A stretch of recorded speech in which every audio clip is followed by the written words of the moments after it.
नमस्कार, मैं Sandeep Kumar star classes के यूट्यूब चैनल पे आप सभी का स्वागत करता हूं। आज हम लोग लेके आए हैं, जैसे कि हम लोग शुरू कर दिए हैं क्लास 12th के सभी सब्जेक्टों का बारी बारी से इंपॉर्टेंट जितने भी क्वेश्चन हैं वो सारे क्वेश्चनों को डालना, समझ लो एक तरीके का सीरीज ही, ठीक है।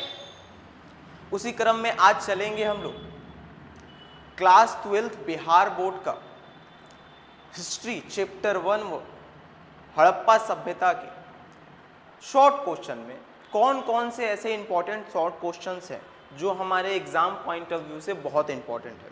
अगर सारे शॉर्ट क्वेश्चन को भी आप अच्छे से देखते हो, समझते हो, तो बहुत हद तक चैप्टर आपको समझ में आ जाएगी।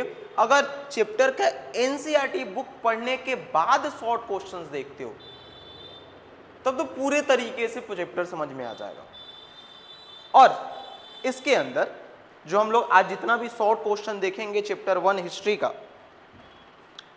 उसमें जितने भी इंपॉर्टेंट क्वेश्चन हैं वो सबको कवर करेंगे, जिससे आप देखोगे कि कई सारे ऐसे क्वेश्चन हैं जो कई बार एग्जाम में पूछे जा चुके हैं, ठीक है। बगल में ईयर भी मेंशन होगा कि वो क्वेश्चन किस किस साल कौन कौन से एग्जाम में पूछे गए हैं, ठीक है। तो आइए बढ़ते हैं और चलते हैं Bihar board class 12 history chapter 1 ईट मन के तथा अस्थियां हड़प्पा सभ्यता, ठीक है। VBI short question.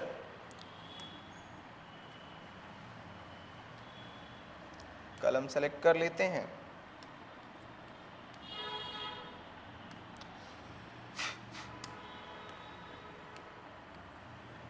चलिए, वो सारे अगर आप पूरा वीडियो देख लेते हो ना ये शॉर्ट क्वेश्चन का, देखो माना कि पर्व का समय चल रहा है, पर आधा घंटा 1 घंटा आप निकाल सकते हो पढ़ने के लिए। पर्व के बहाने आप दिन भर ना पढ़ो तब भी चलेगा, पर उसी में से अगर थोड़ा समय निकाल के अगर कुछ समय के लिए आप पढ़ लेते हो तो आप ही के लिए बेनिफिट होगा। क्यों? क्योंकि छुट्टी है। अगर आप नहीं पढ़ोगे तो पिछला पढ़ा हुआ भी भूलते जाओगे, और ये पढ़ लोगे तो ऑलरेडी ये चैप्टर कवर कर चुके होगे आप, तो एक बार रिवाइज भी हो जाएगा आप सभी का, ठीक है। और बेहतर तरीके से हम क्वेश्चन को समझाने की कोशिश भी करेंगे, ठीक। चलिए देखते हैं।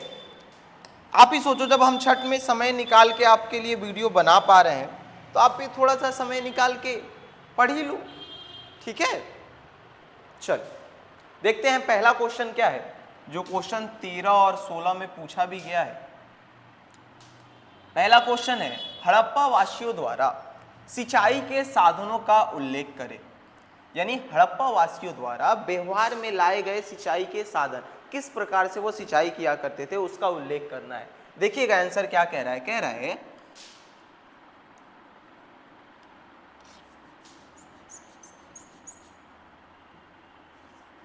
आंसर कह रहा है प्राचीन काल में सिंधु प्रदेश में वनस्पति प्रचुर मात्रा में थी जो वर्षा को आकर्षित करती थी। यानी सिंधु प्रदेश में, सिंधु सभ्यता हड़प्पा सभ्यता में वनस्पति पेड़ पौधे बहुत ज्यादा थे जो बारिश को आकर्षित करते थे। उन दिनों सिंधु में प्रति वर्ष बाढ़ आती थी। जब ज्यादा बारिश आता था तो बाढ़ भी आया करता था, जो अपने साथ इतनी अधिक जलोढ़ मिट्टी लाती थी जितनी की मिस्र में नील नदी भी नहीं लाती थी। यानी ये वनस्पति की वजह से जो वर्षा होती थी और वर्षा की वजह से जो हड़प्पा सभ्यता के अंदर बाढ़ आया करती थी, वो बाढ़ इतना जलोढ़ मृदा को दहा के लेके आता था कि उसी के समकालीन एक मिस्र की सभ्यता थी जो नील नदी के किनारे थी, वहां पर भी इतना मिट्टी बह के नहीं आया करता था जितनी कि मिस्र में नील नदी भी नहीं लाती थी। सिंधु नदी को सिंधु प्रदेश का वरदान समझा जाता था। यानी जो सिंधु नदी है, जो मिट्टी को बहा के लाता था, जिसमें सिंधु के लोग कृषि कार्य किया करते थे, वरदान के रूप में समझा जाता था उस नदी को, ठीक है। लोग बाढ़ के मैदानों में गेहूं जौ बो देते थे और अगले वर्ष की बाढ़ से पहले अप्रैल मास में उसे काट लेते थे। उस समय नहरें नहीं होती थी। संभवतः नदी का पानी नालों के माध्यम से खेतों में सिंचाई के लिए प्रयोग किया जाता था। कहने का मतलब है कि क्योंकि वनस्पति वाला इलाका था तो बारिश ज्यादा होता था, बारिश ज्यादा होता था तो सिंधु नदी में बाढ़ आ जाया करता था। जब बाढ़ आता था तो सिंधु नदी का पानी जो है बहुत सारी जलोढ़ मृदा बहा के लाया करती थी, जिस मृदा के अंदर यहाँ पे क्या है बाढ़ के मैदान में, यानी वैसी जगह जहां पे वो जलोढ़ मृदा आया करती थी, उस जलोढ़ मृदा में हड़प्पावासी खेती कर लिया करते थे और अगले साल बाढ़ आने से पहले उसे काट लिया करते थे। और उस समय सिंचाई के कुछ ज्यादा साधन नहीं थे, तो उस समय कृषि में सिंचाई के लिए वो उसी नदी का पानी नाले के द्वारा प्रयोग किया करते थे। यानी कुल मिलाकर हड़प्पावासी सिंचाई के लिए पूरी तरह प्रकृति पर निर्भर थे। यानी ओवरऑल हम कह सकते हैं कि हड़प्पावासी जो थे वो कृषि में सिंचाई के लिए किस पर निर्भर होते थे, तो क्या बोलते हैं प्राकृतिक पर पूरे तरीके से निर्भर होते थे। ठीक है, चलिए हो रहा है रिकॉर्डिंग। नेक्स्ट क्वेश्चन क्या कह रहा है? अगर कोई भी क्वेश्चन समझने में डाउट हो ना तो आप कमेंट में पूछ सकते हैं, कोई दिक्कत वाली बात नहीं है। ठीक है, बस यही रिक्वेस्ट है कि आप ज्यादा से ज्यादा इसको देखें और अपने दोस्तों के पास शेयर करें जिससे इस वीडियो का उनको भी लाभ हो सके। ठीक है, नेक्स्ट क्वेश्चन है, देखिएगा ये भी क्वेश्चन एग्जाम में कई बार पूछ चुका है, 13 में, 16 में और 18 में। देखो इस चैप्टर से ना करीबन हिस्ट्री के अंदर 2-3 क्वेश्चन तो एकदम पक्का पूछता है, नहीं पूछने का सवाल पैदा नहीं होता। आप देखोगे क्वेश्चन में तो आपको हर साल का अगर देखोगे ना तो इन्हीं सारे क्वेश्चनों में से वो उलट फेर करके पूछता है। ठीक, देख कह रहा है इतिहास लेखन में अभिलेखों का क्या महत्व है। यानी इतिहास जो लिखा गया है उस इतिहास के अंदर अभिलेखों का क्या महत्व है, जो अभिलेख मिले हैं उसका क्या महत्व है। देखो एक बात ध्यान से समझोगे, अभिलेखों के आधार पर ही इतिहासकार इतिहास तय करते हैं, उस समय के बातों को जान पाते हैं, समझ पाते हैं और उसके अकॉर्डिंग उस समय के टाइम पीरियड में क्या कैसे और किस तरीके की चीजें होती थी उसको लिख पाते हैं। तो ये बात अभिलेख बहुत इंपॉर्टेंट भूमिका निभाते हैं इतिहास लेखन में। ठीक है, जो उस समय के राजा वगैरह किसी धातु पे या पत्थर पे खुदवा के लिखाया करते थे। ठीक, आगे क्वेश्चन भी आएगा अभिलेख से क्या समझते हो। यहाँ पे है अभिलेख का क्या महत्व है इतिहास के अंदर। क्या कह रहा है, इतिहास लेखन में अभिलेख का महत्व। इसमें अभिलेख का महत्व है, एक अलग क्वेश्चन भी आता है अभिलेख क्या है। ठीक है, तो अगर ये अच्छे से समझ लेते हो तो दोनों क्वेश्चन हो जाएगा, नहीं तो नेक्स्ट क्वेश्चन तो आएगा ही अभिलेख क्या है। देखो क्या कह रहा है वैदिक काल के पश्चात खासकर मौर्य काल से पूर्व मध्य काल तक इतिहास लेखन में अभिलेखों का महत्वपूर्ण स्थान रहा है। ठीक है, कह रहा है वैदिक काल और मौर्य काल के आसपास में या वैदिक काल के पश्चात यानी बाद और मौर्य काल के आसपास में इतिहास के अंदर, इतिहास लेखन के अंदर अभिलेखों का बहुत महत्वपूर्ण स्थान रहा है। ध्यान रहे, बहुत महत्वपूर्ण स्थान रहा है। कह रहा है अभिलेख उसे कहा जाता है जो कि पाषाण, धातु या मिट्टी के बर्तनों आदि पर खुदे होते हैं। यानी धातु और मिट्टी या पत्थर आदि पर जो खुद खोद के लिखा जाता है या तस्वीर वगैरह कुछ भी बनाया जाता है उसी को अभिलेख कहते हैं और इसका इतिहास लेखन में बहुत ही महत्वपूर्ण स्थान है। अभिलेखों में आप इतना भी लिख दोगे ना तब भी आराम से नंबर मिल जाएगा, पर क्योंकि पूरा समझाने के लिए थोड़ा आंसर बड़ा है। ठीक है, ऐसा नहीं हड़बड़ा जाएंगे कि आंसर बड़ा है सर पूरा याद करना, नहीं, आंसर थोड़ा इसीलिए बड़ा है किसी क्योंकि उसको ओवरऑल आपको समझाया जा सके और आप समझ पाए। क्योंकि सोशल साइंस आप जितना बेहतर तरीके से समझ जाओगे, रटने की जरूरत नहीं होती है। आप अभिलेख है क्या ये समझ जाओगे, उसके महत्व अपने आप समझ में आ जाएगा। क्योंकि उस समय कलम कॉपी नहीं चलता था, तो अगर दीवार, पत्थर या धातु या मिट्टी पर कोई चीज खोद के नहीं लिखा रहता तो आने वाले समय में किसी को उस समय के बारे में पता ही नहीं चलता। जैसे आज हम कुछ पढ़ा रहे हैं, अगर आप कॉपी पे नहीं लिखते हो तो 2 महीना, 4 महीना, 5 महीने के बाद आपको अगर याद रहे तो रहे, नहीं रहे तो कहां से पता चलेगा कि उस समय क्या पढ़े हैं। वैसे ही इतिहास होता है समाज के अंदर। कोई भी चीजें होती हैं उसको अगर लिख के रखा जाता है किसी के माध्यम से, तब भविष्य में आने वाली पीढ़ियों को पता चल पाता है। और उस समय लेखन की प्रक्रिया में अभिलेख एक बहुत महत्वपूर्ण स्थान रखता था। जो कैसे होता था, धातु मिट्टी के बर्तनों पे, चट्टानों पे, आदमी आदि पर खुदे होते थे, यानी किसी भी ठोस जगहों पे खोद खोद के लिखा जाता था, उसी को अभिलेख कहते हैं। कह रहा है अभिलेखों में तत्कालीन शासक अपनी उपलब्धियां, क्रियाकलाप, व्यक्ति एवं राजधर्म आदि के बारे में लिखते थे। यानी अभिलेखों के अंदर जो उस समय के राजा हुआ करते थे, तत्कालीन शासक जो हुआ करते थे, वो अपने विचार, अपनी उपलब्धियां, अपने क्रियाकलाप, जो भी वो काम करते थे, और अपने राजधर्मों के आदि के बारे में जो भी उनका मन करता था, बेसिकली उनके बारे में लिखवाते थे। मौर्यकालीन शासक अशोक भारत के विभिन्न भागों में स्तंभों तथा शिलाओं पर अभिलेख खुदवाए थे। और अशोक के शिलाएं और अभिलेख तो एकदम प्रसिद्ध है, वो कई जगहों पे सबसे ज्यादा अभिलेख सोच लो वही लिखवाए होंगे। अशोक के इन्हीं अभिलेखों के द्वारा हम सम्राट अशोक के धर्म प्रचार के उपाय, मानवता की सेवा के विचार आदि को भी भली भांति समझ सके हैं। यानी अशोक के बारे में इतनी सारी जानकारियां, उनके धर्म के बारे में जानकारियां, ठीक है, उन अभिलेखों से ही पता चला है। अगर अभिलेख नहीं रहते तो शायद हम अशोक के इतिहास को बेहतर तरीके से नहीं समझ पाते। अशोक के अभिलेखों के आधार पर ही D.R.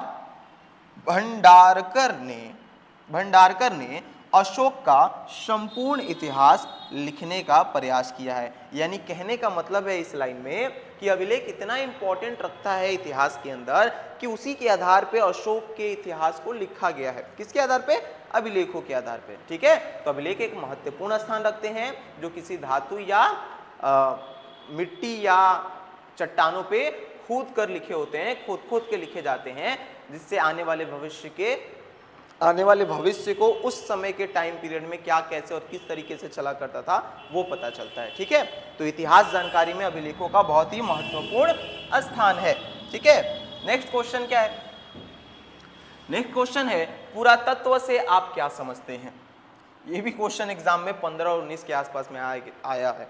पुरातत्व, देखो जो पुरानी चीजें मिलती है ना उसी को पुरातत्व सामग्री या पुरातत्व कहते हैं। इसको खोदने के लिए पुरातत्व विभाग भी बनाया गया था। ठीक है, इससे संबंधित ऑब्जेक्टिव में कुछ क्वेश्चंस भी हम कवर किए थे। अगर आप नहीं देखे हो तो डिस्क्रिप्शन में लिंक मिल जाएगा या आप सर्च भी कर लोगे कि स्टार क्लासेस, या तो मिल जाएगा स्टार क्लासेस चैनल, और उस पर जाके आप क्लास 12 के हिस्ट्री चैप्टर 1 ऑब्जेक्टिव जो क्वेश्चन है उसको देख लोगे तो हो जाएगा। ठीक है, नेक्स्ट है पुरातत्व वह विज्ञान है जिसके माध्यम से, पुरातत्व से आप क्या समझते हैं भाई? देखिए कह रहा है पुरातत्व वह विज्ञान है जिसके माध्यम से पृथ्वी के गर्भ में छिपी हुई सामग्रियों की खुदाई कर अतीत के लोगों के भौतिक जीवन का ज्ञान प्राप्त किया जा सकता है। कह रहा है पुरातत्व वह विज्ञान है जिसके माध्यम से पृथ्वी के अंदर जो भी चीज छिपी हुई है उन चीजों,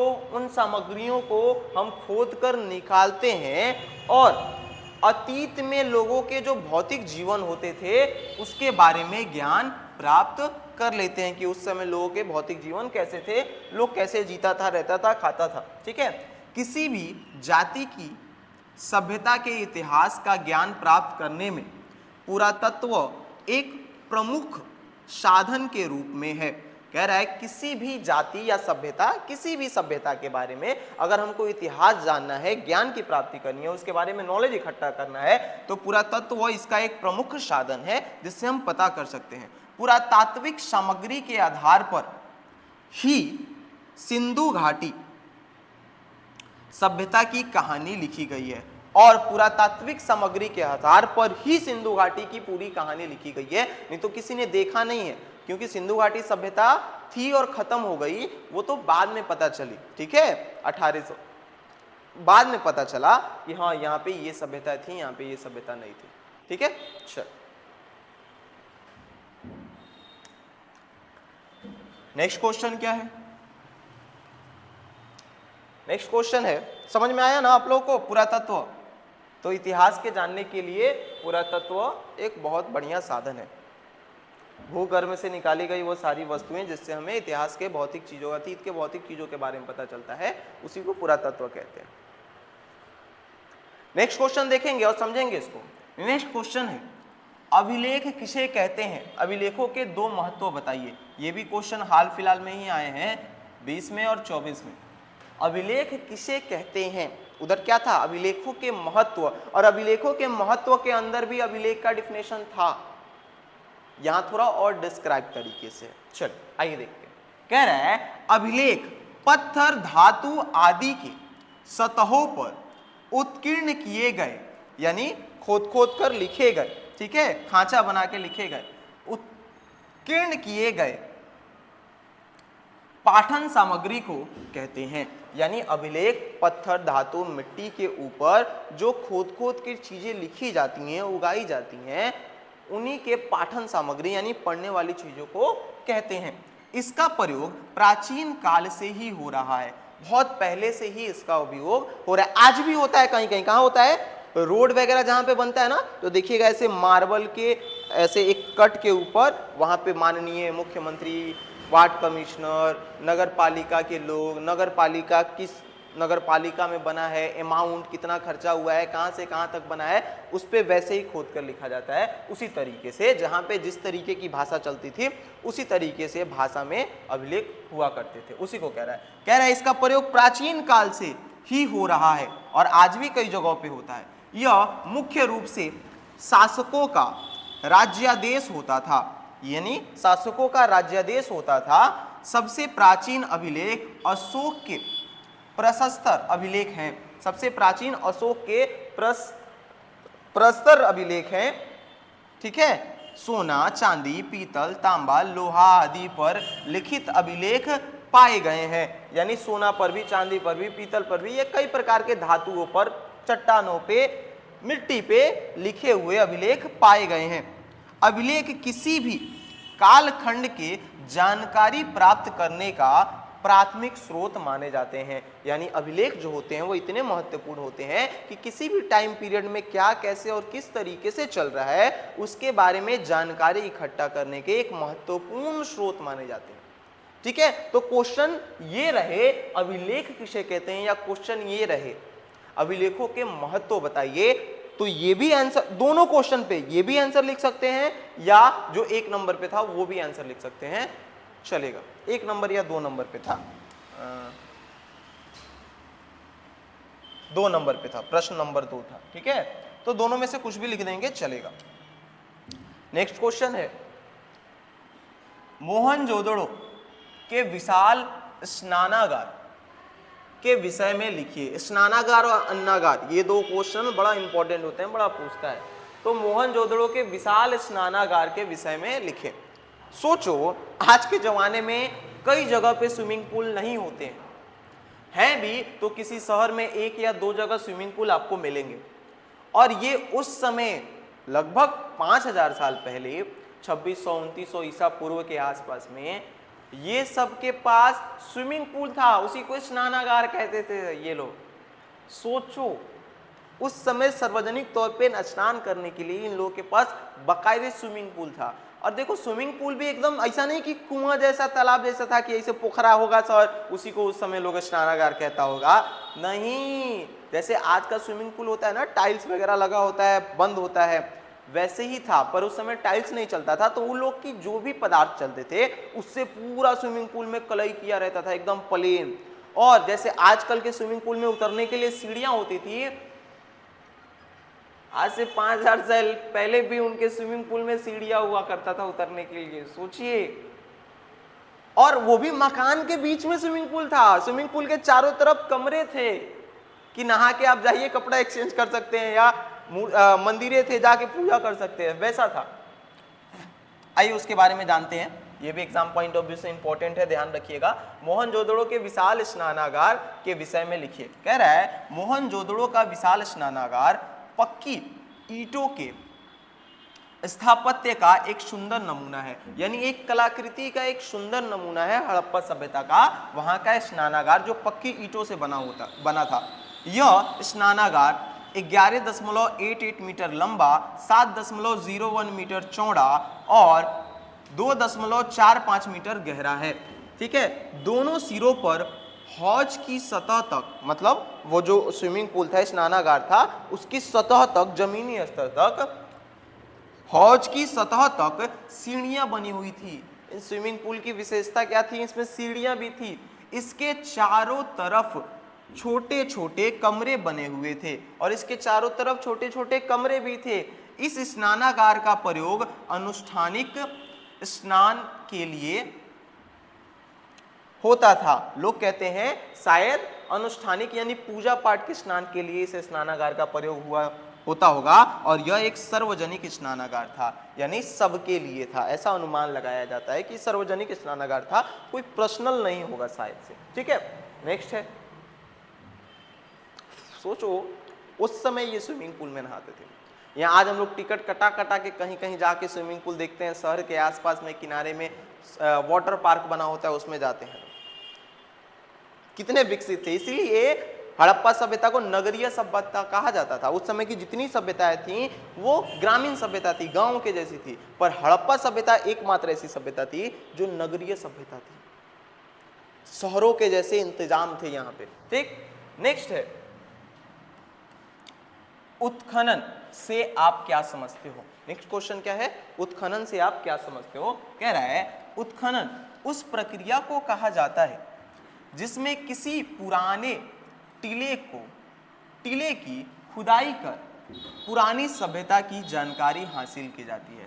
यानी उत्खनन एक प्रक्रिया है, ऐसी प्रक्रिया है जिसमें, उत्खनन उस प्रक्रिया को कहा जाता है जिसमें किसी पुराने टीले की खुदाई कर पुरानी सभ्यता की जानकारी प्राप्त करते हैं। यानी पुरानी सभ्यता की जानकारी प्राप्त करने के लिए जब हम खुदाई करते हैं उसी को कहा जाता है उत्खनन। यह क्षैतिज और ऊर्ध्वाधर दो प्रकार से किया जाता है। कह रहा है क्षैतिज यानी समानांतर ऐसे चौड़ाई, और ऊर्ध्वाधर मतलब ऐसे लंबवत गहराई के रूप में भी किया जाता है। यानी ऐसे या तो वो उत्खनन सभ्यता जो है वो एकदम ऐसे गहरी रूप में भी हो जाएगी या ऐसे आगे भी बढ़ता जाएगा, चौड़े भी हो सकता है। ठीक है, ऐसा फिक्स नहीं है कि इसी रूप में होगा, दोनों तरीके से किया जाता है। इसमें प्राचीन कालीन पुरावशेष जैसे, यानी उत्खनन से पुराने चीज जो हैं, प्राचीन कालीन पुरावशेष यानी पुरानी चीजें जैसे अभिलेख, मृण, मूर्तियां, सिक्के, भवन अवशेष आदि पाए जाते हैं।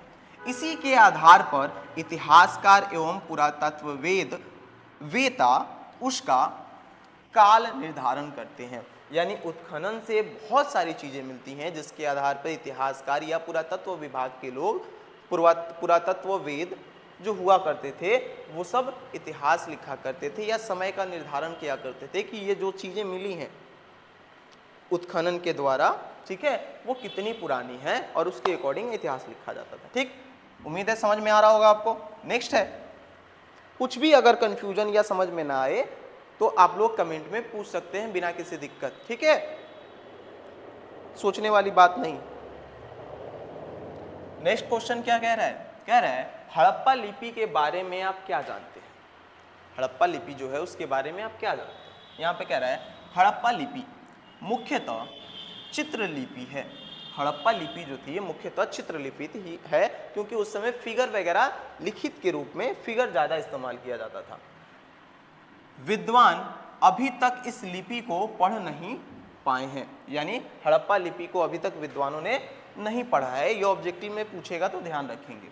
इसमें कुल मिलाकर 250 से 400 लिपि के संकेत मिले हैं, यानी लगभग एग्जैक्ट तो नहीं पर लगभग 400 के आसपास में लिपि के संकेत मिले हैं, अक्षर मिले हैं। ये ऑब्जेक्टिव में भी पूछता है कि हड़प्पा सभ्यता में मुख्य रूप से कितने लिपि संकेत मिले हैं, तो 4 साल। ये हम ऑब्जेक्टिव में भी कवर कराए हैं, ध्यान देंगे। ठीक है, यह लिपि दाईं से बाईं फिर बाईं से दाईं लिखी जाती थी। यानी जो ये लिपि थी हड़प्पा वाली, वो दाईं से बाईं और फिर बाईं से दाईं, यानी इस तरीके से लिखी जाती थी। ठीक है, लिखी जाती थी। इस लिपि से संबंधित कोई अभिलेख न मिलने के कारण ही हड़प्पा सभ्यता को ऐतिहासिक काल में रखा गया है। ठीक है, अर्ध ऐतिहासिक काल में रखा गया है। यानी इस लिपि को अगर हम लोग पढ़ पाते तो हड़प्पा सभ्यता को और बेहतर तरीके से जान सकते थे। ठीक है, नेक्स्ट क्या है?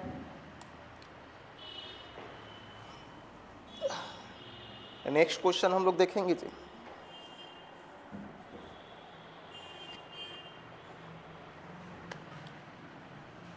नेक्स्ट क्वेश्चन है, लोथल कहाँ है? इतिहास अध्ययन में इस स्थान का क्या महत्व है?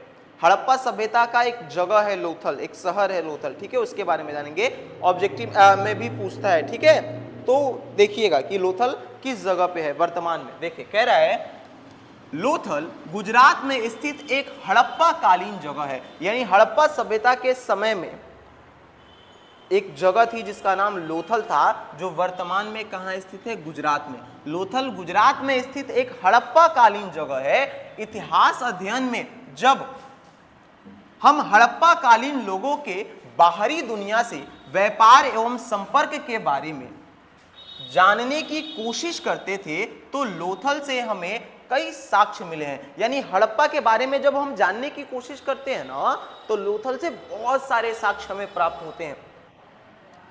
हमें कई साक्ष्य मिले हैं, जैसे बेलनाकार मुहरे मिली हैं, ऐसे बेलन के जैसे होती थी, उसमें स्याही लगा के। ठीक है, शवधान मिले हैं कि किस तरीके से लोग दाह संस्कार किया करते थे, एवं गोदीवाड़ा आदि ये सब मिला है। ठीक है, ये सब लोथल से प्राप्त हुए हैं, ये सारे साक्ष्य ध्यान रखेंगे।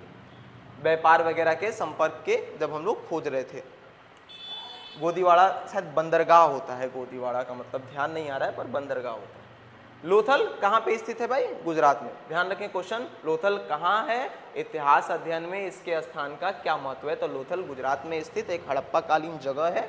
ठीक है, और इसका इतिहास में यही है कि जब हम हड़प्पा कालीन के बारे में खोज रहे थे तो दुनिया से व्यापार का संपर्क जब जानकारी इकट्ठा करने की कोशिश किए तो पता चला लोथल में इस प्रकार के साक्ष्य मिलते हैं, जिससे पता चलता है कि हम दुनिया के साथ व्यापार किया करते थे। ठीक है, नेक्स्ट क्वेश्चन क्या है?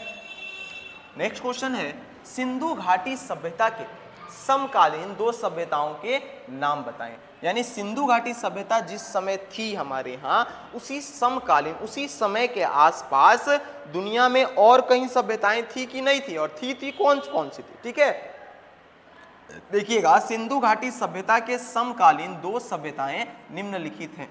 कौन कौन सी हैं भाई?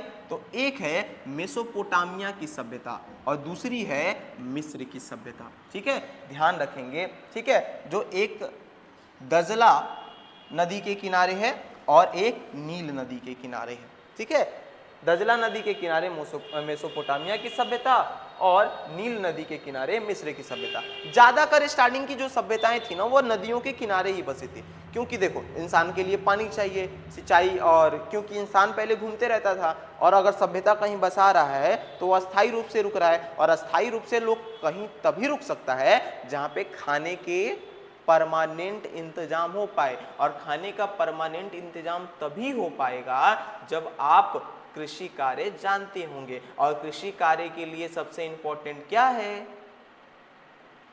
तो सिंचाई, मिट्टी, उपजाऊ मिट्टी, और उपजाऊ मिट्टी और सिंचाई के लिए पानी नदी के आसपास तो मिलेगी, और पीने के लिए भी पानी, इसीलिए ज्यादातर सभ्यताएं नदी के आसपास ही बसी हैं। ध्यान रखेंगे। ठीक है, नेक्स्ट क्वेश्चन देखते हैं। अरे बढ़ो भाई,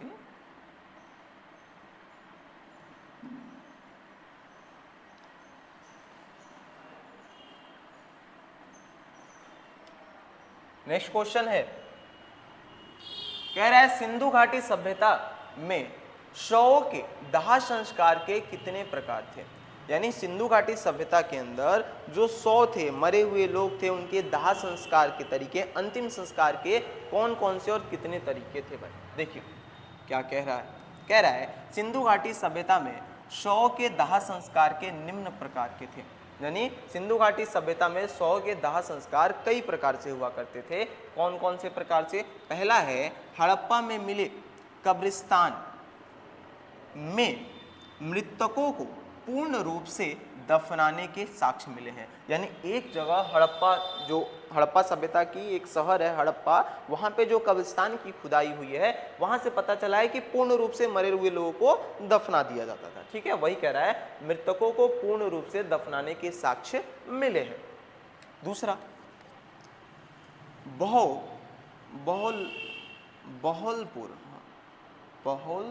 बहोलपुर में आंशिक शवदान के साक्ष्य मिले हैं। यह शव को खुले में पशु पक्षियों को खाने के लिए छोड़ दिया जाता, बाद में उनके अस्थियों को चुनकर आंशिक शवदान किया जाता। ठीक है, कहने का मतलब है कि कुछ जगहों पे हड़प्पा सभ्यता के अंदर आंशिक शवदान के साक्ष्य मिले हैं। इसमें होता क्या था, जैसे पारसी लोग नहीं करते हैं, इसमें होता क्या था, वो लोग क्या करते थे, खुले स्थान पे जो शव होते थे उसको रख देते थे और जितने भी पशु पक्षी होते थे वो पहले उनको खा लिया करते थे और उनके खाने के बाद जो बच जाता पशु पक्षियों के खाने के लिए छोड़ दिया करते थे और उसके बाद जो बच जाता अस्थियां, उस अस्थियों को ले जाके वो दफना दिया करते थे। अब कहेगा सर बड़ी बेरहम लोग था, ऐसा काहे करता है? अरे आप दुनिया में खोजोगे ना तो शव के अंतिम संस्कार के इतने तरीके मिलेंगे जो ना कहा हद सामने। एक कौन सा जगह है, हमको नाम नहीं ध्यान आ रहा है, उसमें पता है क्या करते हैं, अपने पूर्वजों को एक डब्बे में रख के ममीज की तरह दफना देते हैं और हर साल उसको कोनते हैं, निकालते हैं, नया कपड़ा पहनाते हैं, घुमाते हैं और फिर दफना कर। सोचो हर साल उस लाश को निकाला जाता है। अपने यहाँ लोग कहेगा अरे क्या कर रहे हैं सब। कई जगहों पे सोचते हैं कि ये लाश जब मर गया है तो किसी के काम आ जाए, इसीलिए जीव जंतु को छोड़ देते हैं खाने के लिए और जो अस्थियां बच जाती है उसको दफना देते हैं। सबका अपना अपना थॉट प्रोसेस होता है, हर जगह अलग अलग तरीका होता है। ज्यादातर लोग जलाते और दफनाते हैं, पर इसके अलावे भी बहुत सारे तरीके हैं शवदान करने के, मतलब अंतिम संस्कार करने के। ठीक है, तो ये दूसरा साक्ष्य मिला है। तीसरा क्या है? तीसरा प्रकार था शव को जलाकर भस्मों को घड़े में रखकर समाधियों में गाड़ा जाता था। यानी कहने का मतलब है तीसरा प्रकार है लोगों को, मरे हुए जो लोग मर जाते थे उनको जला दिया जाता था और उनके भस्म को एक घड़ा में रख के फिर उस घड़े को समाधियों में गाड़ दिया जाता था, यानी दफना दिया जाता था। यहाँ पे है लोथल से युग्म शवदान यानी पति पत्नी को एक साथ दफनाने के साक्ष्य मिले हैं। लोथल में युग्म शवदान यानी पति पत्नी को एक साथ दफनाने के साक्ष्य मिले हैं। यानी हड़प्पा सभ्यता के लोथल वाले जगह पे कुछ ऐसे साक्ष्य भी मिले हैं जहां पे पति पत्नी, हस्बैंड वाइफ को एक साथ दफनाया गया है। बुझे? यानी जैसे अपने यहाँ नहीं सती प्रथा होती थी कि एक मरा तो दूसरा भी साथ में चिता पर बैठ के जलाया जाएगा, और एक कौन मरा, हस्बैंड मरा तब वाइफ को साथ में जलाया जाता था, वाइफ मरे तो हस्बैंड को नहीं जलाया जाता था, इसीलिए उसको कुप्रथा मानी जाती थी। ठीक है, कुछ वैसा ही।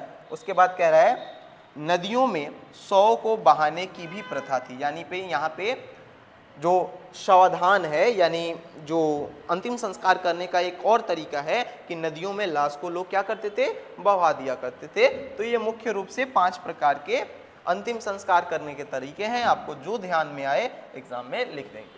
नेक्स्ट क्वेश्चन है कार्बन 14 विधि से आप क्या समझते हैं? ये बहुत इंपॉर्टेंट क्वेश्चन है, ध्यान रखेंगे, बड़ी पूछता है एग्जाम में। अथवा कार्बन 14 विधि क्या है? 2 क्वेश्चन है बेसिकली कि कार्बन 14 विधि से आप क्या समझते हैं और कार्बन 14 विधि क्या है। ये कई बार एग्जाम में पूछ भी चुका है, तो ध्यान रखेंगे। 2-3 साल से तो लगातार पूछ रहा था, इधर छोड़ा है, मे भी आप लोग के समय पूछ दे तो ध्यान रखेंगे।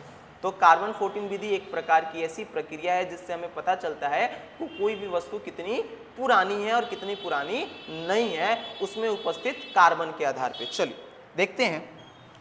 कह रहा है तिथि निर्धारण की वैज्ञानिक विधि को कार्बन 14 विधि कहा जाता है। यानी तिथि, किसी भी चीज के समय को आंकने, तिथि निर्धारण के, तारीख को कंफर्म करने की जो वैज्ञानिक तरीका है, साइंटिफिक तरीका है, उसी को कार्बन 14 विधि कहा जाता है। यानी कार्बन 14 विधि एक तरीका है जिससे हम किसी भी चीज के डेट्स को जानते हैं, तारीख को जानते हैं। ठीक है, इस विधि की खोज अमेरिका के प्रख्यात रसायन शास्त्री बीएफ लीवी द्वारा सन 1946 ईस्वी में की गई थी। ठीक है, इस विधि के अनुसार किसी भी जीवित वस्तु में कार्बन 12 एवं कार्बन 40 समान मात्रा में पाया जाता है। यानी कार्बन 14 विधि किस तरीके से जांच करता है वो तो बता दिया कि कार्बन 14 विधि क्या है, उसके जांच करने के तरीकों को भी बताया है। आप इतना भी लिखते हो ना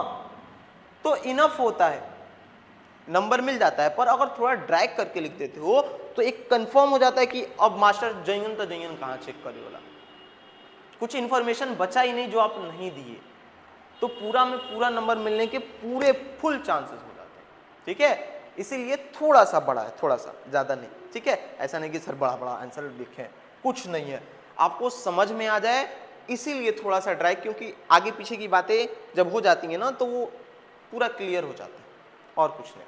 क्या कह रहा है, कार्बन 14 विधि कैसे होता है, तो कह रहा है इस विधि के अनुसार, कार्बन 14 विधि के अनुसार किसी भी जीवित वस्तु में, यानी कोई भी सजीव के अंदर कार्बन 12 और कार्बन 40 समान मात्रा में पाया जाता है। यानी कार्बन 12 और कार्बन 40 दोनों समान मात्रा में पाया जाता है, पर मृत्यु अथवा विनाश की अवस्था में, मृत्यु यानी विनाश, यानी किसी भी तरीके से अगर वो मर जाए सजीव वाली चीजें, तो उस अवस्था में कार्बन 12 C12 का मतलब कार्बन 12 तो स्थिर रहता है, यानी कार्बन 12 वैसे का वैसे ही रहता है, मगर कार्बन 40 का निरंतर क्षय होने लगता है। यानी अगर कोई भी सजीव वस्तु है जिसके अंदर कार्बन 12 कार्बन 40 समान मात्रा में होता है, पर अगर वो मर जाती है, मृत हो जाती है, विनाश हो जाता है उसका, तो कार्बन 12 उसमें वैसे का वैसे ही है जितनी मात्रा में रहती है, पर कार्बन 40 निरंतर यानी लगातार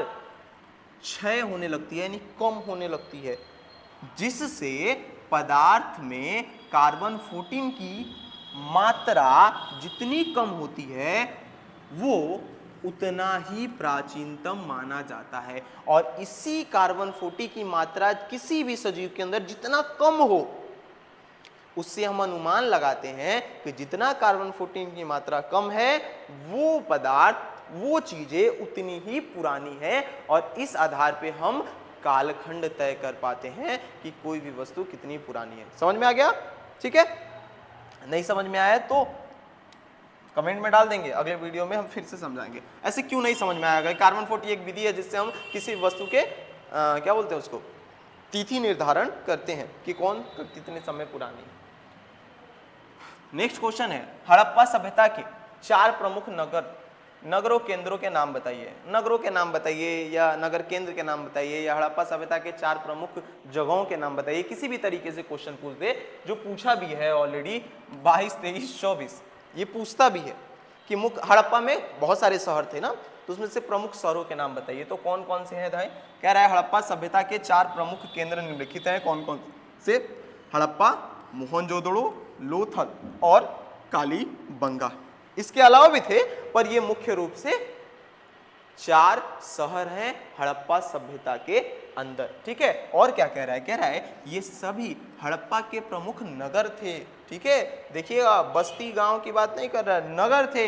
हड़प्पा एवं मोहनजोदड़ो को इस सभ्यता की जुड़वा राजधानी भी कहा जाता था। ये भी ध्यान रखेंगे, ऑब्जेक्टिव में पूछता है कि निम्न में से किसे जुड़वा राजधानी कहा जाता है, तो हड़प्पा और मोहनजोदड़ो को हड़प्पा सभ्यता की जुड़वा राजधानी भी कहा जाता था। नेक्स्ट क्वेश्चन है, हड़प्पा सभ्यता की किन्हीं 2 विशेषताओं का उल्लेख करें। हड़प्पा सभ्यता की किन्हीं 2 विशेषता। हड़प्पा सभ्यता में बहुत सारी विशेषताएं हैं। अगर आप अच्छे से पढ़े होंगे और हमारी सारी वीडियोस को देखे होंगे, या क्लास अटेंड किए होंगे, या बुक भी पढ़े होंगे, तो आपको पता चला होगा, या खाली लेक्चर भी सुने होंगे, तो कई सारे। देखो, विशेषता का मतलब क्या? हड़प्पा सभ्यता के अंदर क्या क्या अच्छी चीजें थी। हड़प्पा के अंदर क्या? स्नानागार उसकी एक विशेषता है, वो अच्छे से उनके सड़कें, नगर योजना, अन्नागार, व्यापार करने के तरीके, रहन सहन के तरीके, मूर्ति कला, ये सब उनकी विशेषताओं में से एक है। ठीक है, इतनी सारी विशेषताएं थी कि अब सबसे बड़ी विशेषता कि वो एक नगरीय सभ्यता थी उस समय की। ठीक है, यहाँ पे देखिए कौन दो विशेषताएं लिखा है। हड़प्पा सभ्यता की दो विशेषताएं निम्नलिखित हैं। पहला, यह भारत की प्रथम नगरीय सभ्यता थी। नगरीय सभ्यता होना एक विशेषता का, जैसे स्मार्ट होना एक विशेषता है ना, क्योंकि नॉर्मल आदमी तो रहता है, ये लोग ना शहर में गए खूब झीट झाड़ के घूमता, तो झीट झाड़ के घूमना एक विशेषता हो जाती है कि लोग खुद पे ध्यान देता है, सेल्फ इंप्रूवमेंट। उसके अलावा कह रहा है क्या विशेषता है, इस सभ्यता में नगरों की बसावट जाल पद्धति के आधार पर था, यानी इस नगर में जो बसावट है वो बड़ा सुंदर है, ये भी एक विशेषता है। ये ऐसा नहीं, इसमें सड़क एक दूसरे को समकोण पर काटती हैं, ये भी एक विशेषता है। नालियों का जाल बिछा हुआ है, ये भी एक विशेषता है। आज के समय में भारत के कई सारे इलाकों में, भारत तो छोड़ो बिहार के कई सारे इलाकों में अगर आप जाओगे ना, तो बाढ़ की स्थिति इतनी खराब है, क्या बोलते हैं उसको, नालियों की स्थिति इतनी खराब है जिसका हद हिसाब नहीं। पर उस समय इन लोगों के पास रोड के दोनों किनारे एकदम साफ नाली हुआ करता था, वो भी ढका हुआ, जो आज 21वीं सदी में नहीं है, 5000 साल के बाद कई सारे इलाकों में नहीं है, ये उस समय रखे थे अपने पूरे शहर के अंदर। ठीक है, तो ये विशेषताएं थी इनकी। कई सारी विशेषता हो गई, आपको दो ही लिखने हैं, कोई भी दो लिख लेंगे। ठीक है, कितने क्वेश्चन हैं जी, बस 2-3 क्वेश्चन और रह गए, अब ज्यादा नहीं। वही बोले ना, अगर आप बुक पढ़ लोगे अच्छे से ना, तो ये खाली क्वेश्चन का जब देख लोगे वीडियो एक्सप्लेन करना, तो ऐसे भी बहुत हद तक पूरा चैप्टर समझ में आ जाएगा, अगर किसी का छूटा उटा हुआ होगा। नेक्स्ट है ब्राह्मी और खरोष्टी लिपि में अंतर। सॉरी, क्वेश्चन यहाँ पे ना, ब्राह्मी और खरोष्टी लिपि में क्या अंतर है? तो ब्राह्मी और खरोष्टी लिपि में निम्नलिखित अंतर है। कौन कौन से भाई अंतर निम्न है? क्या है? ब्राह्मी लिपि देवनागरी, नंगला आदि लिपियों का मूल रूप है, जबकि खरोष्टी लिपि यूनानी लिपि से मेल खाती है। कहने का मतलब है, अंतर बता रहा है कि ब्राह्मी लिपि देवनागरी लिपि से मिलती जुलती है, पर खरोष्टी लिपि जो है यूनानी लिपि से मिलती जुलती है। ये एक अंतर हो गया। दूसरा, ब्राह्मी लिपि का प्रयोग उत्तर भारत, पूर्वी भारत और दक्षिण भारत में होता था। यानी ब्राह्मी लिपि का प्रयोग कहाँ कहाँ होता था? भारत के उत्तर वाले क्षेत्र में और पूरब वाले क्षेत्र में और दक्षिण वाले क्षेत्र में होता था। पर खरोष्टी, जबकि खरोष्टी लिपि का प्रयोग पश्चिमोत्तर यानी इस वाले हिस्से में, जो वर्तमान में पाकिस्तान और अफगानिस्तान है, यहाँ पर हुआ करता था। ठीक है, तो ऑब्जेक्टिव में भी पूछे तो ध्यान रखेंगे कि ब्राह्मी लिपि का प्रयोग उत्तर भारत में हुआ करता था और खरोष्टी लिपि का प्रयोग ज्यादातर कहाँ पे हुआ करता था? तो पश्चिमोत्तर साइड में, यानी पश्चिम साइड में हुआ करता था, पाकिस्तान अफगानिस्तान के इलाके में हुआ करता था। ये दो अंतर हो गए। नेक्स्ट क्वेश्चन है, सिंधु घाटी सभ्यता में उत्पादित होने वाले 4 प्रमुख कृषि उत्पादकों के नाम बताइए। यानी पूरे सिंधु घाटी सभ्यता के अंदर प्रमुख रूप से उपज होने वाले 4 फसलों के नाम बताने हैं। तो मुख्य रूप से 4 फसल कौन कौन से हैं? तो सिंधु घाटी सभ्यता में मुख्यतः गेहूं, जौ, तिल, चना जैसी कृषि उत्पाद उगाए जाते थे। इसके अलावा चावल और कपास भी उगाए जाते थे, कहीं कहीं चावल और कपास भी उगाया जाता था, पर मुख्य रूप से गेहूं, जौ, तिल और चना जैसे फसल उगाए जाते थे। ऑब्जेक्टिव में भी पूछता है, ध्यान रखेंगे। सब्जेक्टिव आप अच्छे से पढ़ोगे तो काफी ऑब्जेक्टिव भी तैयार हो जाता है। कुछ भी ऑब्जेक्टिव, सब्जेक्टिव, दीर्घ या शॉर्ट पढ़ते हो तो ये एक दूसरे से एक ही चैप्टर की है ना जी, तो मेलजुल खाता ही है, और मेलजुल जब खाएगा तो क्लियर नहीं होगा, कॉन्सेप्ट हो ही नहीं सकता है। इसीलिए तो कहें कि अगर ऑब्जेक्टिव आप नहीं पढ़े होंगे तो लिंक डिस्क्रिप्शन में मिल जाएगा, जाके पढ़ लेंगे। ठीक है, या अगर सर्च वाले में डलाया होगा कि class 12 chapter history chapter 1 by star classes या बाय संदीप सर, तो सर्च करने पे भी आ जाएगा। और नहीं तो ऐसे चैनल पे चले जाएंगे, स्टार क्लासेस बाय दीपक सर, उस पे जाके आप वीडियो में जाके देख लेंगे, प्लेलिस्ट में जाके देख लेंगे। और नहीं तो डिस्क्रिप्शन में तो मिल ही जाएगा, उसमें सोचने वाली बात ही नहीं। अच्छा 19 क्वेश्चन है, 15 हो गया, 4 क्वेश्चन और है। ठीक है, जल्दी जल्दी इसको खत्म करते हैं। कह रहा है हड़प्पा सभ्यता की सड़क व्यवस्था पर प्रकाश डाले। बता रहे थे ना सड़क योजना एक बहुत ही महत्वपूर्ण योजना थी हड़प्पा सभ्यता के, उसके बारे में पढ़ते हैं। कह रहा है हड़प्पा सभ्यता की एक मुख्य विशेषताएं सड़क थी। हड़प्पा सभ्यता के प्रमुख विशेषताओं में से एक विशेषता क्या थी? सड़क थी। यहाँ की प्रमुख सड़क 9.15 मीटर चौड़ी थी, जिसे पुरातत्वविदों ने राजपथ कहा है। यानी राजपथ होगी तभी इतनी चौड़ी थी। जो प्रमुख सड़कें थी वो लगभग 9 मीटर के आसपास में चौड़ी थी। इस सभ्यता की अन्य सड़कों की चौड़ाई, ठीक है, चौड़ाई 2.75 से 3.66 मीटर तक थी। गलियां 4 फीट तक चौड़ी होती थी। सड़कें सीधी दिशा में एक दूसरे को समकोण पर काटती हुई नगर को अनेक वर्गाकार अथवा चतुर्भुजाकार खंडों में विभाजित करती थी। बेसिकली कहने का मतलब है कि सड़क की व्यवस्थाएं बहुत अच्छी थी। कहीं पे 9 मीटर चौड़ी थी, कहीं पे 2 मीटर से लेकर 3.5 मीटर तक चौड़ी थी, और गली 4-4 फीट के रास्ते थे। और इस रास्ते जो थे ये गलियों के वो 90 डिग्री पे कटा करते थे। ठीक है, ऐसे आप ऐसे समझ सकते हो, एकदम 90 डिग्री पर कटा करते थे ये सारे रास्ते एक दूसरे के। और इसी के किनारे किनारे लोगों का घर हुआ करता था ऐसे। इसीलिए कह रहा है कि यहाँ पर समकोण पर कटती हुई थी, नगरों को अनेक वर्गाकार अथवा चतुर्भुजाकार खंडों में विभाजित करते थे। ऐसे वर्ग के आधार पे शहरें विभाजित हो जाती थी, नगर इलाका विभाजित हो जाता था। क्यों? क्योंकि सड़क 90 डिग्री पे चलते थे। अगर सड़क ऐसे गोल गोल घूमता तो नगरे का साइज अलग बन जाता। इसी पद्धति को ऑक्सफोर्ड का नाम दिया गया। सड़कें मिट्टी की बनी थी, किंतु इनकी सफाई की अच्छी व्यवस्था थी। सड़कें मिट्टी, जाहिर सी बात है उस समय पक्की सड़कें का व्यवस्था नहीं था, उन लोगों के पास टेक्निक नहीं था, पर जैसा भी था मिट्टी की ही सड़कें थी, पर सफाई एकदम होती थी। आज के जैसे नहीं कि गंदा पड़ा हुआ है रोड पर, सुबह सुबह निकलिए तब वो इतना गंदा की जना का हद हिसाब नहीं है। आधा भारत प्रदूषण में डूबा हुआ है। ठीक है, सफाई की अच्छी व्यवस्था थी, और उस समय सफाई के लिए फंड भी नहीं निकलता था। आज सफाई के लिए करोड़ों करोड़ों रुपया खर्चा हो रहा है, फिर भी साफ सफाई कहाँ है पता नहीं, ये पता नहीं कौन कर रहा है सब। इस प्रकार कूड़ा करकट एकत्रित करने के लिए स्थान स्थान पर गड्ढे खोदे जाते थे अथवा कूड़ा पात्र रखे जाते थे। या तो कोने कोने पर गड्ढा खोद दिया जाता था जिसमें कूड़ा रखा जाए, या कूड़ा पात्र की व्यवस्था होती थी जहां पे गंदा इकट्ठा किया जाए। उस समय सोचो, आज लोग घर से निकलते हैं और रोड के किनारे ले जाकर फेंक देते हैं, छत पर से इसे लुका देते हैं। कितने बेवकूफ हैं, और 5000 साल पहले कितने समझदार थे ये लोग। मोहनजोदड़ो की एक सड़क के दोनों किनारों पर चबूतरे बने हुए मिलते हैं। यानी जो सड़कें थी ये दोनों किनारों पे ये घर हुआ करता था, घर के आगे ऐसे ऐसे चबूतरे मिला करते थे। ऐसे नालियां भी होती थी, नालियों के इस पार चबूतरे बना होते थे। ठीक है, चबूतरे बने हुआ मिलते थे।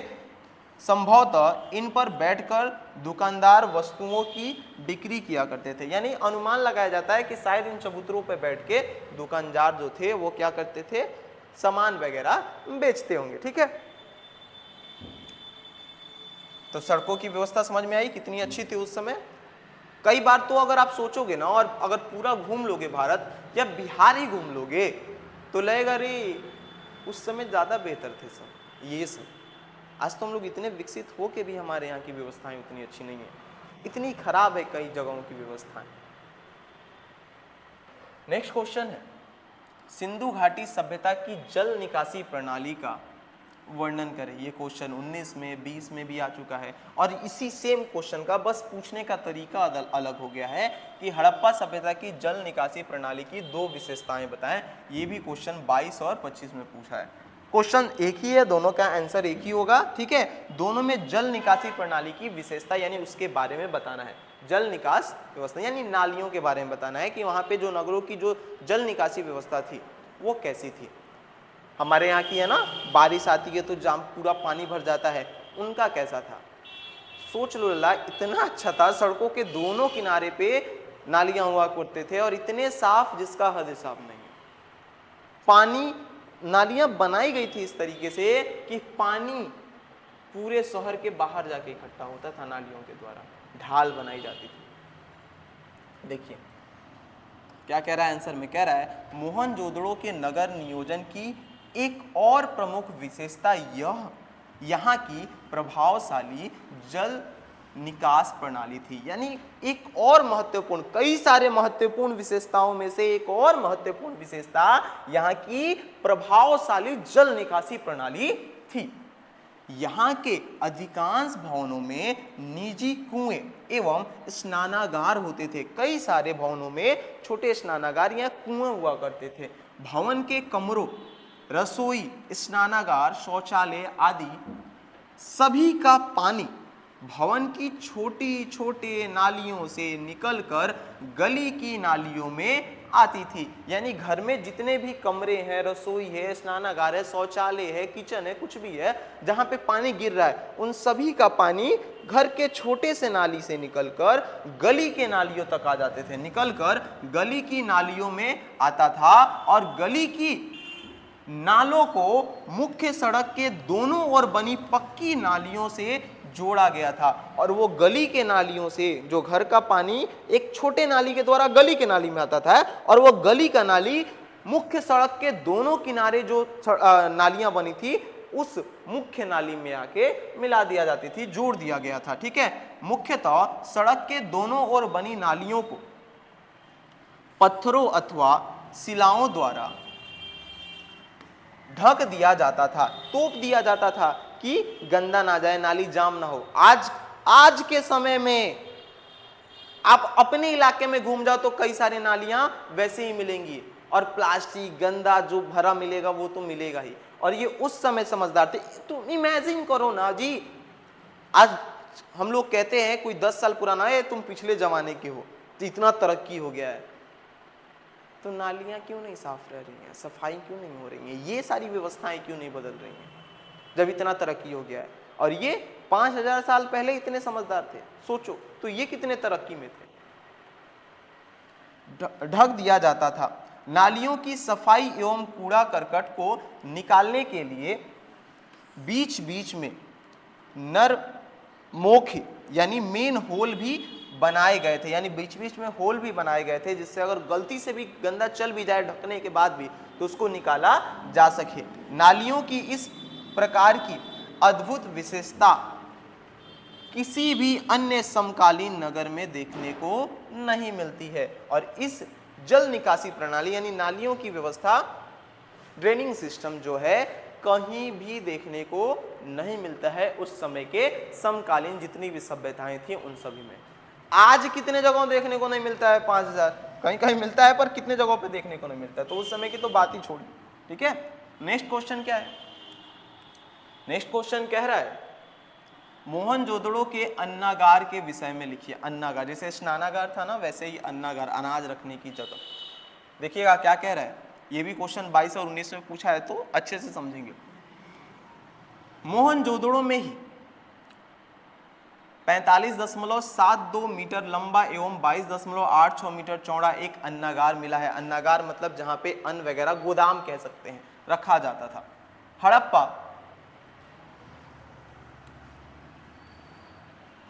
हड़प्पा के दुर्ग में भी 2 धान्य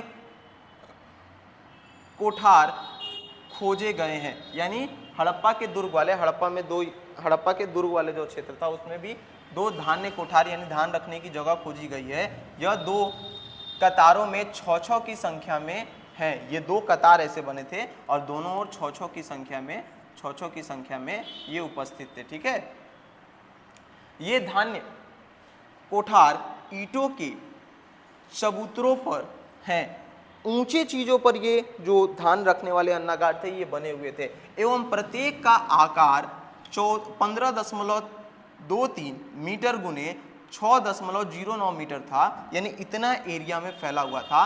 अन्नागार में हवा जाने की व्यवस्था थी। यानी अन्नागार इस तरीके से बनाया गया था कि उसमें प्राकृतिक हवा भी आसानी से जा सके, जो अनाज को मिल सके।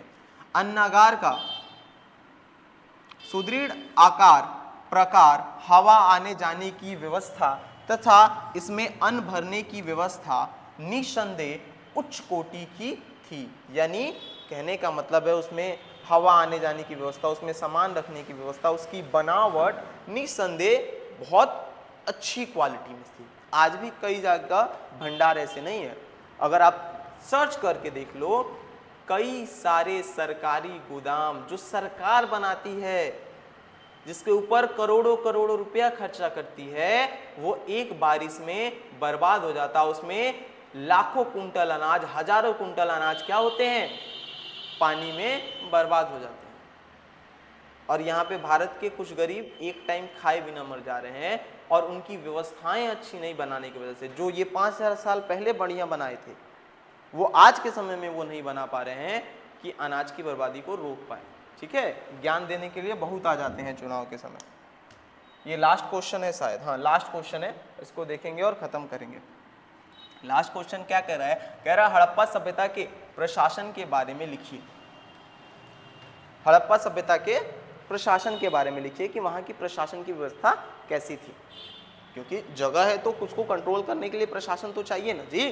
तो इसीलिए कह रहा है, यद्यपि हड़प्पा प्रशासन की स्पष्ट जानकारी नहीं मिलती है।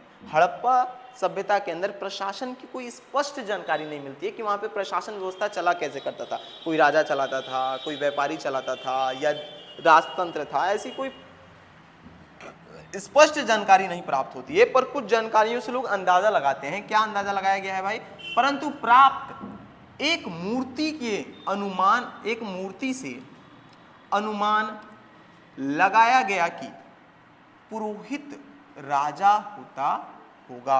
यानी जो मूर्ति वगैरह वो मिला है ना, एक पुरोहित का मूर्ति मिला था, उससे अंदाजा लगाया गया कि शायद राजा जो है वो पुरोहित वगैरह हुआ करता होगा। ठीक है, उस समय का राजा। कुछ विद्वानों ने इस समय जनतांत्रिक व्यवस्था का अनुमान लगाया है, और कुछ विद्वान लोग, कुछ इतिहासकार लेखकों ने यह अनुमान लगाया ना जनतंत्र की व्यवस्था होती, क्योंकि राजतंत्र की व्यवस्था होगी तो सिंहासन उंहासन दिखता, मतलब कुछ ऐसा छवि दिख जाता जिससे पता चलता है कि एक साम्राज्य था।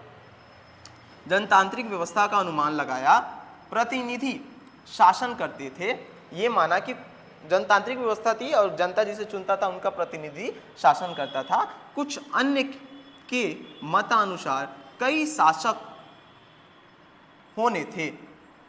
कुछ और विद्वान जिनका अनुमान था कि बहुत सारे कई शासक होते थे, होने थे नहीं, होते थे। ठीक है, अलग अलग विद्वानों का अलग अलग अनुमान था। हड़प्पा तथा मोहनजोदड़ो दो राज्य थे, यानी वो मानते थे कई शासक होते थे, और हड़प्पा और मोहनजोदड़ो अलग अलग राज्य थे, क्योंकि ये प्रमुख रूप से दो शहर थे।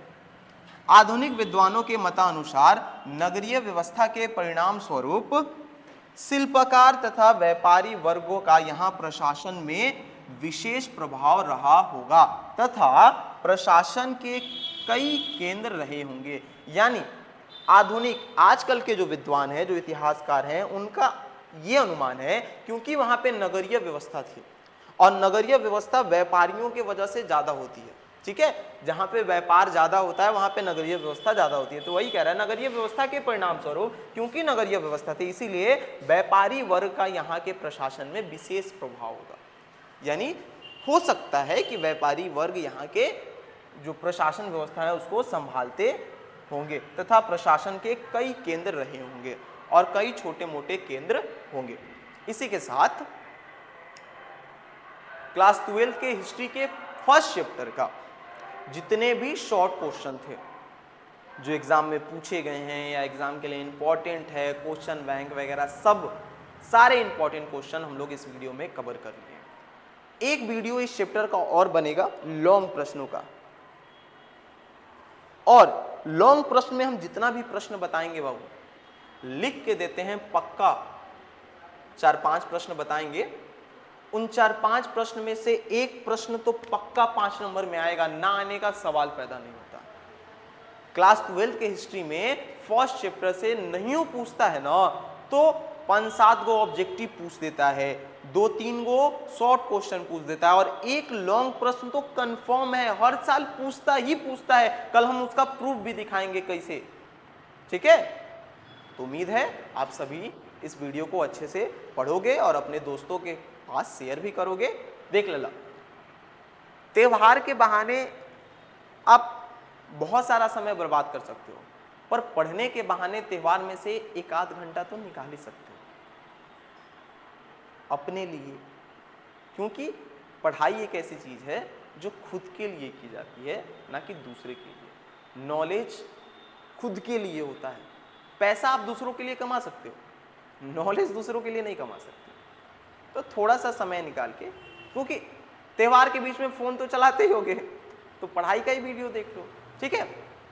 चलिए, बाकी आज के लिए बस इतना ही। नमस्कार, फिर मिलते हैं नेक्स्ट वीडियो में लॉन्ग वाला इसी चैप्टर का। तब तक के लिए इसको अच्छे से आप पढ़ लो, रिवाइज कर लो, ठीक है।